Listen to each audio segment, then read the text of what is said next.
shi namiji wallahi gidansa ya fi masa alheri sau dubu idan matar ta iya siyasar zamantakewa. Kafin mai gidanki ya zo ki wanka ki gyara jikinki, ko ba ki da sabulu shiga ki watsa ruwa, shi ma albarka ne. Ki gyara jikinki. In kina son mutunci a idan ɗaya namijin wannan zamani to ki zama mai tsafta. Shine abu na gaba da zan yi magana. Ƙazanta tana kashe aure. Ƙazanta tana kashe aure. Kimarki yar uwata, kimarki da darajarki a idan mijinki tsafta. Karki yadda mijinki ya zo ya ji wani abu na bashi ko wari ko tsami a jikinki. Karki yadda wallahi.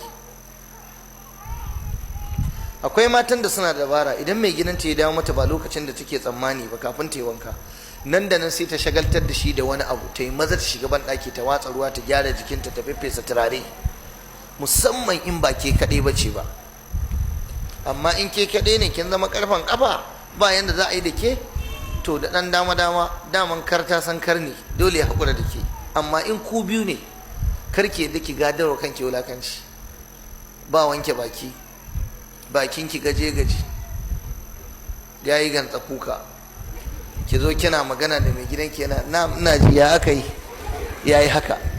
Wallahi wata idan tana magana sai dai haka, saboda kada hamami da bala'i ya buge shi.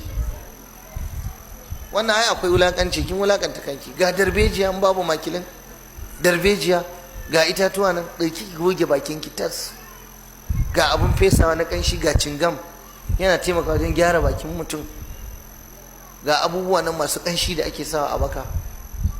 Namiji fa in kika yadda ya gane kazantarka, to wulakanci ya tabbata a gare ka.